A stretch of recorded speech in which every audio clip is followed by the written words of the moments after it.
Hey, my super amazing and lovely internet and creatures of the beyond. Welcome back to Dagon. I have gotten the DLCs because I really like the game. This one is not finished. This one is just the audio version of the book with some effects and some backgrounds. It's really nice, it goes for a good cause. And this one is a little tiny story. It's shorter than the initial story, but I still found it really amazing. I played a little bit at the beginning to see if it works, and it's amazing. And we're going to explore it together.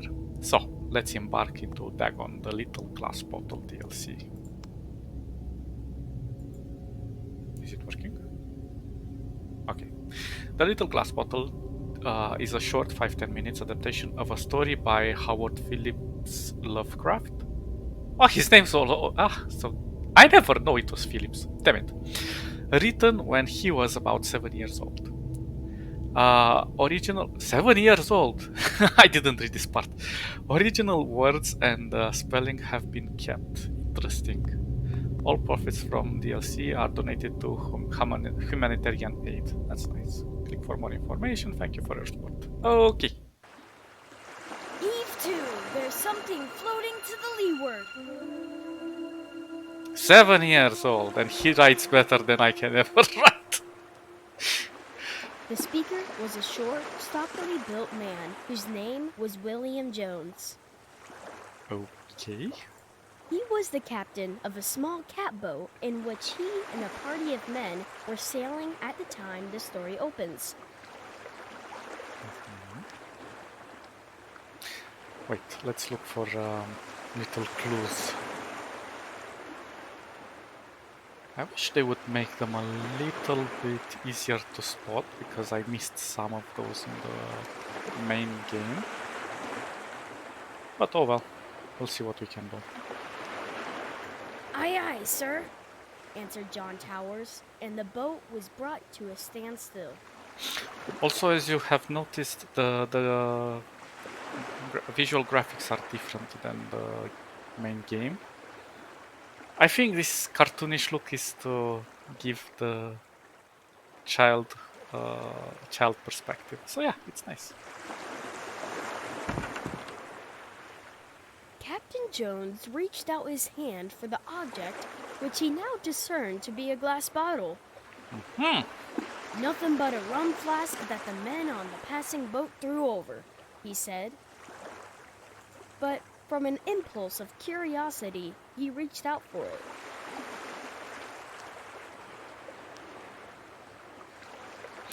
That guy on the right is like minding his own business. He doesn't care anymore. I think that's the captain. It was a rum flask, and he was about to throw it away when he noticed a piece of paper in it. Or maybe I am the captain. Who knows? He pulled it out, and on it read the following.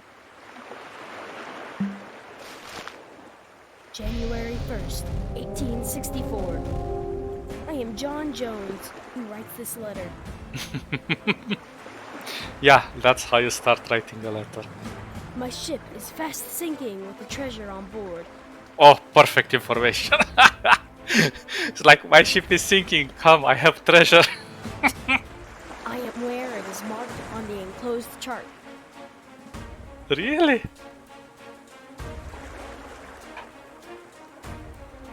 Captain Jones turned the sheet over, and the other side was a chart. You know what's funny? I remember that when I was young, I used to take pieces of paper and put like dotted lines and stuff. And there was this area where I used to live, and there was a sewer canal. So I was always drawing like dotted lines and stuff and saying like, there is a treasure over there, And I would make these things. I would just crumple the paper and throw it in a bush, and I was thinking like, if somebody finds it, he will think it's a real treasure, and he will follow it and go into the sewers. I don't know what the hell was wrong with me, but still cool. On the edge were written these words. Australia. It's not Australia, it's Australia. That's cool. Dotted lines represent course we took. Towers, said Captain Jones excitedly. Read this. Oh, Towers is the other guy. Towers did as he was directed. Hmm. I think it would pay to go, said Captain Jones. Really? You? So we basically found a bottle in the middle of the ocean with a map, and it's not even a clear course of where they started. There are no ports, no nothing. We're just gonna take a random. Besides that, the fact Australia is pretty huge, we're just gonna look around and find the place where the map is pointing to. Just as you say, replied Towers. We'll charter a schooner this very day, said the excited captain. All right, said Towers. Oh, there we go. We have a little family legend. There is an interesting legend about one of the offshoots of the Lovecraft lineage, the Musgraves. They were in possession of a 14th century chalice, most likely from Syria or Egypt, called the Lug of Edenhall.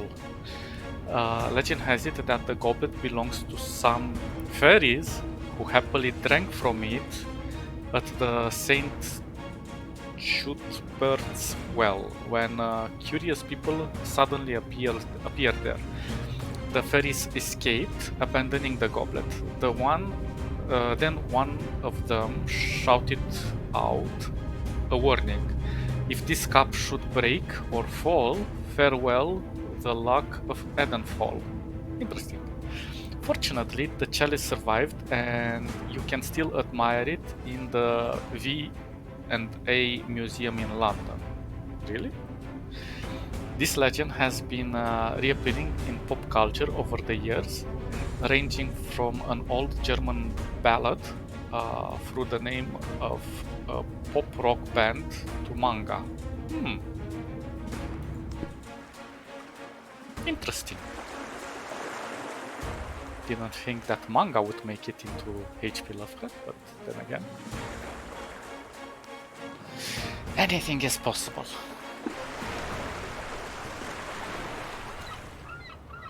So they hired a boat. Really? So they found a bottle in the water with a piece of paper on it saying that somewhere around this general area there is a treasure, so they hired a boat. Very good, guys. Very good.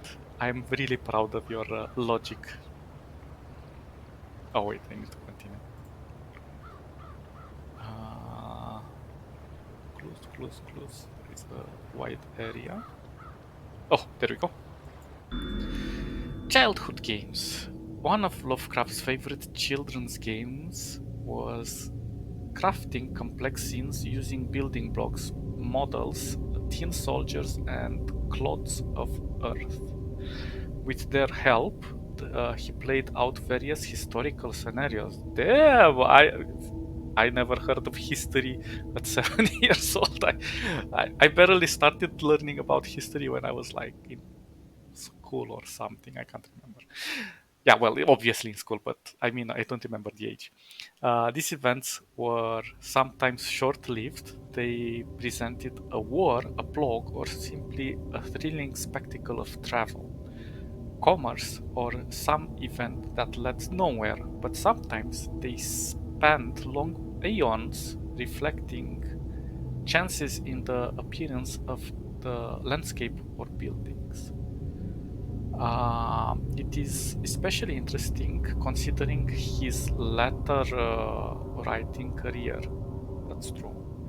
There was a kind of intoxication in being lord of a visible world, albeit a miniature one, and determining the flow of its events.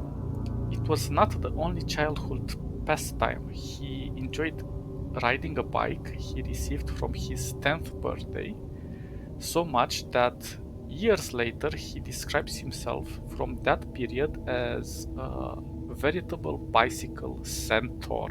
Wow! Now that is very epic.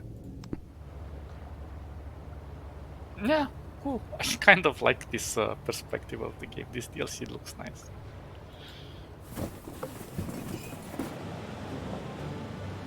And started off governed by the dotted lines of the chart. Yes, let's follow the dotted lines on the piece of paper in the water. Oh, come on.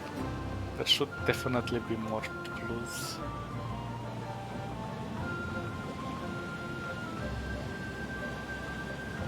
That's so 2D over there.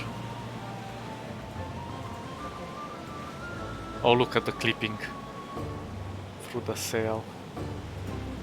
I'm not trying to criticize the game, but it's just funny. I think it's intentional in the fact that you can see it's 2D, even the rope and everything. So I think it's meant to elaborate that this is a child's story. But really, no more clues?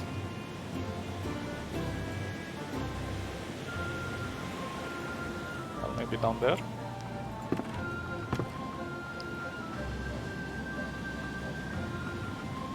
To the bucket.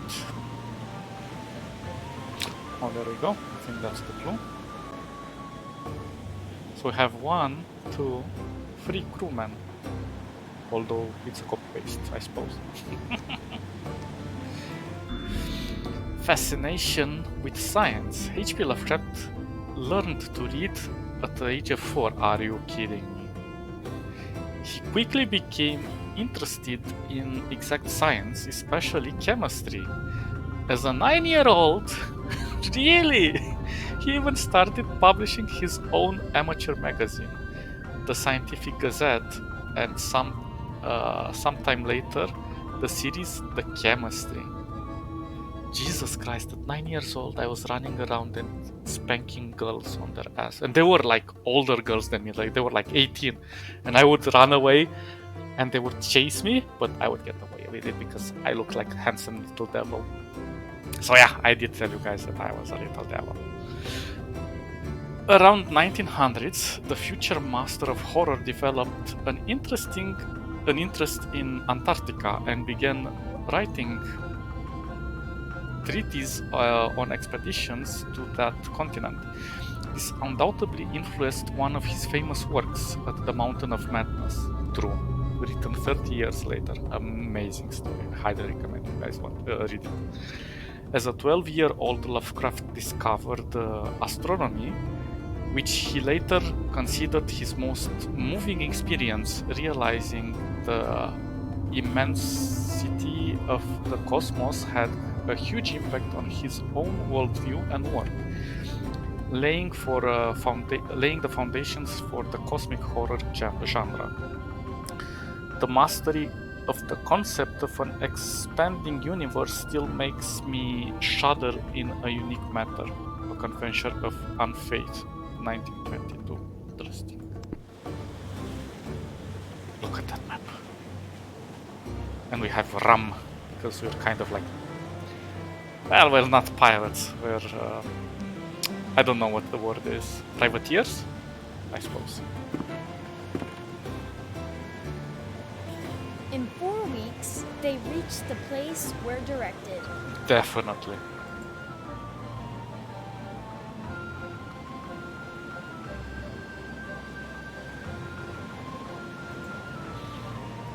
I'm certain we're missing some clues somewhere.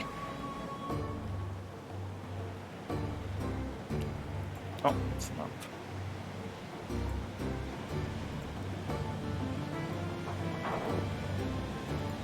Well, I can't see any clues.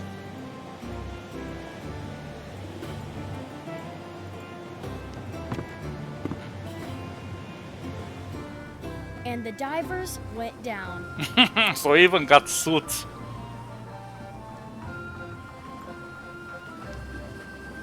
Oh, there we go. Literature. Lovecraft developed an interest in literature at a very young age. One of the first books he read was Grimm's fairy tales. A year later, at the age of 5, he discovered the 1001 Nights collection. Actually, interestingly enough, the Grimm fairy tales was very grim. Like we in current times, we have like the tame stories which have been rewritten, but the originals were very horrific. They were literally horror stories, fairy tale stories that ended up kind of bad. I'm not gonna get into the spoils. If you're really curious, go read the originals. You would be totally mind broken. As you see, it destroys your childhood. As a 6-year-old, he came across the darkly atmospheric illustration by Gustav Dor, which made a huge impression on him. At the same age, he became fascinated with Hellenistic myths and began his writing adventure. Are you kidding me? This guy is like a genius. He's like Einstein or Mozart when he composed his first concerto at 8 years old. My attempt to write in verse, the first of which I made the age of 6, were then in the form of raw, internally rhyming ballads, and I sang about the deeds of gods and heroes, selected letters. However, 2 years later, his literary taste underwent a key shift. That's when I discovered Edgar Allan Poe. It was my downfall at the age of 8. I saw the blue firmament of Argos and sickly plunge into the darkness of the miasmatic fumes of the tomb. Selected letters. Damn it. I'm kind of jealous now. I was playing with toys at 8 years old. How the hell is this guy even reading like such complex things? Damn.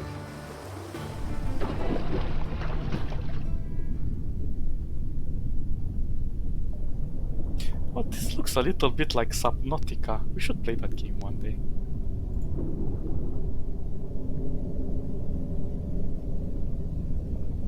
It seems there are no clues. Hello, fishes.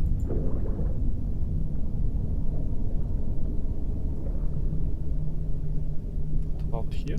Oh, there we go. Grandpa. Whipple van Buren Phillips, Lovecraft's grandfather, was a very important figure in his life. As the writer said himself, "My beloved grandfather became the center of my universe."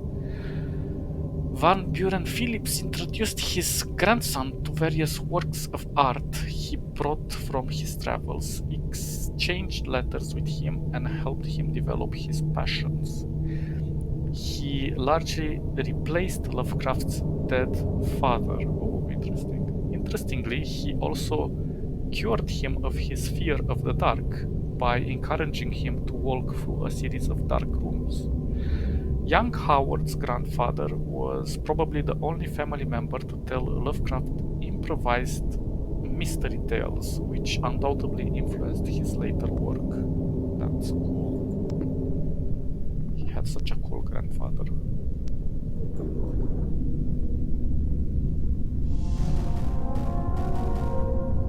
Where's the treasure? And how the hell did we find this exact little part of the ship? And there's only one item here. In the middle of the ocean. Interesting.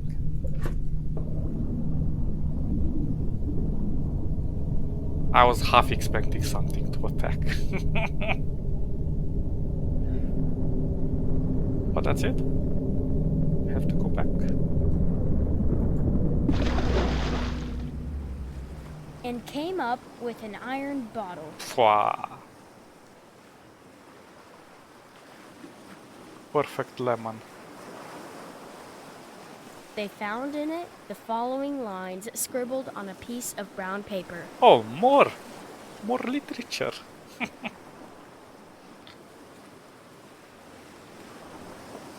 The captain of the schooner. December 3rd, 1880. Dear Searcher, excuse me for the practical joke I have played on you, Classical trolling. but it serves you right to find nothing for your foolish act. Well, duh, you followed a freaking bottle in the water. Well, it does, said Captain Jones. Go on. Really? However, I will defray your expenses to and from the place you found your bottle. I think it will be $250, so that amount you will find in an iron box. But it's 25. Huh.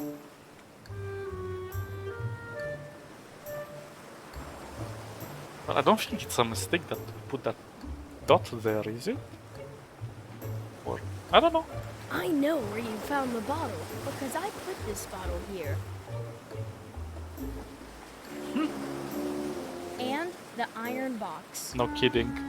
And then found a good place to put the second bottle. Oh, yeah, let's follow more bottles, of course. Hoping the enclosed money will defray your expenses, some I close. Oh, that's so nice of them thinking of the future and all of our expenses. Who knows when this bottle was expelled in the water, and maybe $250 means nothing today. Anonymous. Anonymous. Ooh.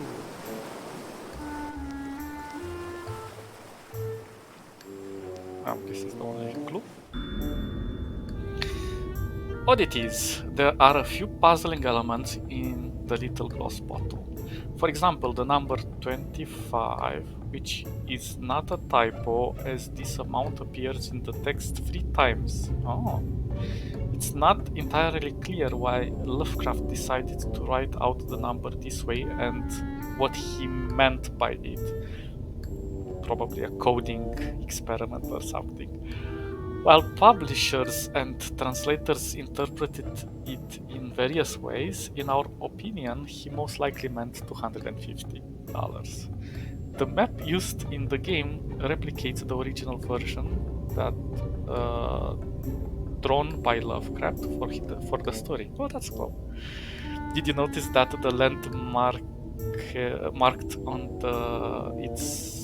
it is signed as Australia?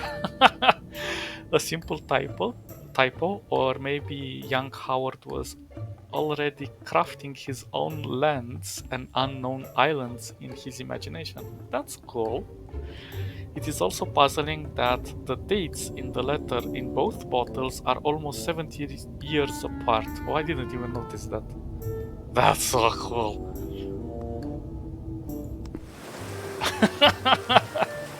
That's funny. So it's like the Da Vinci Code. I'd like to kick his head off, said No Captain kidding. Jones. Well, you're the idiots following these bottles. Here, diver, go and get the $250. Yeah, thank you. So you have to dive back and get the money, huh? Will we even find the money, I wonder? Well, no clues. What if the... Oh, there is a box. Oh, so they didn't troll us. Interesting.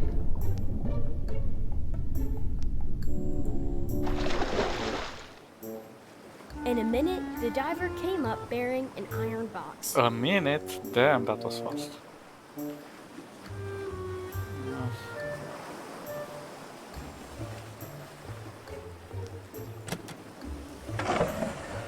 Ooh. Well, those are not Inside it was dollars. found $250. Those are coins or shells, It defrayed their expenses, of course. but I hardly think that they will ever go to a mysterious place as directed by a mysterious bottle. Good advice. That was so cool. Thank you for playing. We hope you enjoyed this little trip into the world of Lovecraft childhood. We would appreciate it if you took a moment to leave a feedback and check out our other games and DLCs. I might be interested to get the Railworld one when it comes up. I put it on my wish list. Really cool little game. I hope you guys enjoyed it. I had a lot of fun with it. Uh, yeah, let's see if we found all of the clues. Come on. We still missed two. How the heck? I'm super blind. Unlock. You can unlock all trivia in this category, but you won't get associated achievements. You will still have to find them during the game. Do you want to continue? Yeah. So Howard Phillips Lovecraft was born on August 20, 1890 at 9 a.m. in Providence, Rhode Island, the birth of the writer. The exact date when Little Glass Bottle was written is unknown. Young Howard probably penned it in 1896 or 97. It was first published more than 20 years after his death as part of the anthology The Shattered Room and Other Pieces, 1959. Lovecraft himself regarded The Little Glass Bottle as a youthful attempt at humorous story. H.P. Lovecraft to Reinhard Kleiner, 16 November 1916. Scans of the handwriting written original can be viewed in the digital repository of the Brown University, Providence. That's cool. Abdul al-Hazred. Influenced by 1001 Nights, Lovecraft started using the pseudonym Abdul al-Hazred and persuaded his mother to take him to all the Oriental curio shops and feed him with an Arabian corned in his room, whatever that means. A corner. I'm blind. Sorry. It is not entirely certain whether the pseudonym was created by the young writer himself or invented by the family lawyer Albert A. Baker. The name of Abdul al-Hazred is certainly very well known to lovers of the Cthulhu mythology. Nicknamed the Mad Arab, Abdul was the author of the Necronomicon. That's true, yeah, that's cool. The infamous Forbidden Book of the Secret Knowledge, and has been mentioned by Lovecraft in various works. Later, Howard became very fascinated by ancient Rome, which resulted in the adoption of another nickname at the age of 7, L. Valerius Messala, which he used during games. Well, damn, this guy was playing Dungeons and Dragons before it was invented, with Roman influence nonetheless. Okay, let's open these ones as well in the Dagon. So we have 1, 2, 3, 4, 5 that we missed. So 1, this 2, this and this. So the Piltdown Man.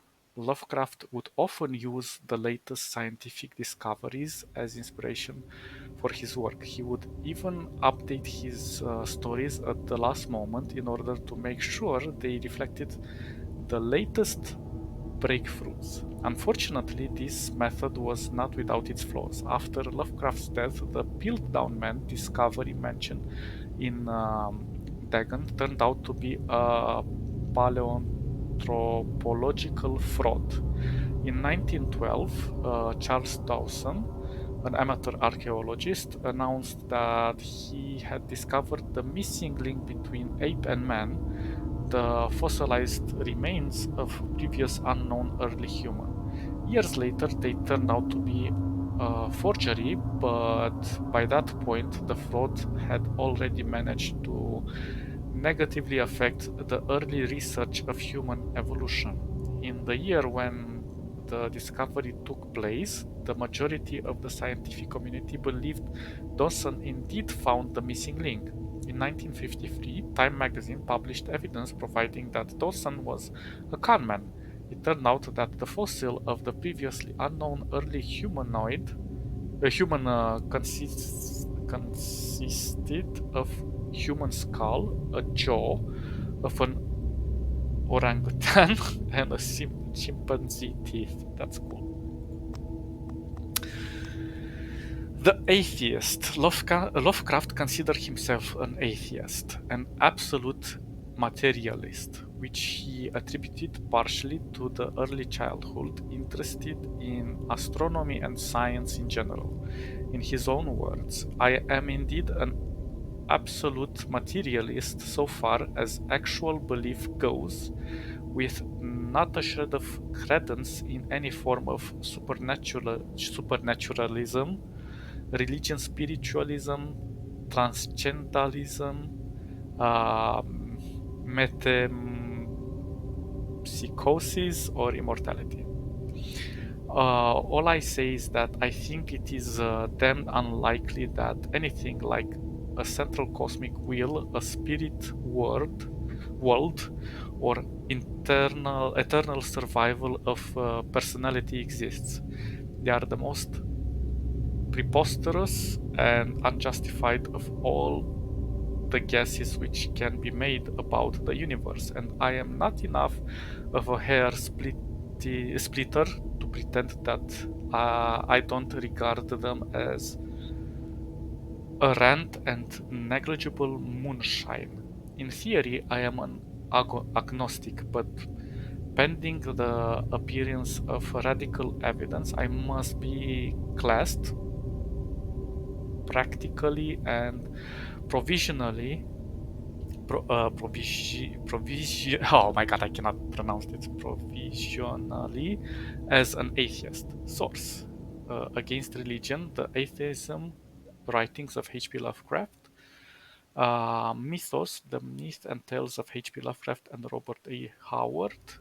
Okay, so yeah, this is interesting because think about it like this: if cow would be would be intelligent like us, let's say, if they would not understand the universe, how would they imagine their god? Would it be a cow with lots of legs and lots of horns because it's something more than them? Because if you think about it, India has lots of deities for everything. But they realized that they can create deities to explain things that they couldn't explain at that time and moment. And it's just part of the culture, but they realized that there was more they could not explain, but that was enough for them back then. So yeah, it's interesting. It's an interesting take.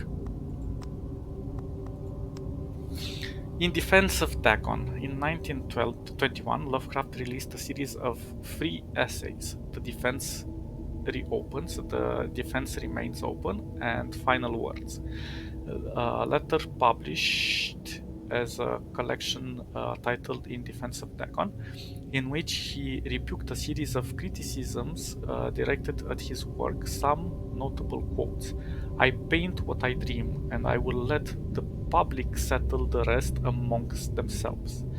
Mr. Monday asks the raison d'etre of Dagon. Raison d'etre of Dagon. I will give it purely and simply to reproduce a mood. Its object is the simplest in all art: portrayal. The physical horrors of war, no matter how extreme and unprecedented, hardly have bearing of the entirely different realm of supernatural terror. Ghosts and still ghosts, the mind can get more thrills from unrealities than from realities. In the essay, Lovecraft touches upon the topic of atheism, materialism, the quest for truth, and love of science. That's cool. The scientist. These days, the word scientist is widely accepted term, but at the time Dagon was published, it was subjected to a wide debate. After the author used after the author used it in the story, critics pointed out that man of science was a more appropriate term to employ. He admitted in the defense of Dagon that if Dagon were to be repeated, he would indeed use the phrase they suggested. Scientist was coined as an analog to artist, to be used when referring to those studying different branches of science. Yet, in the 19th and early 20th century, scientific researchers in Great Britain and the United States were of the opinion that men of science, resembling the term men of letters, was the only proper choice among other things. It was gender specific, indicating that science was an endeavor to be pursued by only one sex. That's weird. The term scientist became more accepted only after World War II, and men of science started fading into obscurity as old-fashioned synonym. Well, to be honest, this is more related to grammar and stuff, but in those, I can understand it was the 1920s and so on, and or 1940s. No, it was the 1920s, and the thing is that um, even knife was pronounced in older English text as knife because the K was more accentuated in pronunciation back then. So yeah, they changed a lot of terms since then. So today to us it sounds alien, but lots of things change with time. Ah, that's cool. And of course, science is also no longer gender specific, which is also cool. And elder sign. At another house where people were steering, he asked questions about the gods and whether they danced often upon Lerion. But the farmer and his wife would only make the elder sign and tell him that the way to Nir and Ultrath, the dream quest of unknown Kadar, H.P. Lovecraft. Elder sign is a protective symbol that can be found in various works of pop culture, usually represented by five-pointed star with an eye flame symbol in its center. For example, in games inspired by H.P. Lovecraft writings, it is supposed to ward away all kinds of cosmic horrors. However, this is a later revision of the sign created by the author's friend, writer August Derleth. In our game, we have used the original symbol as designed by Lovecraft in the form of six-pointed branch, which he sometimes included in letters to his friends. Oh, that's cool! It's a nice little symbol or stamp. Let's call it. It was his mark on his work. That's cool. His brand. Yeah. So I'm waiting for the Railway Horror DLC, and maybe we'll play that one as well. Oops. Okay. Um, Thanks for sticking around and playing this little gem with me. Catch you guys next time. See ya. Bye bye bye bye bye bye bye bye.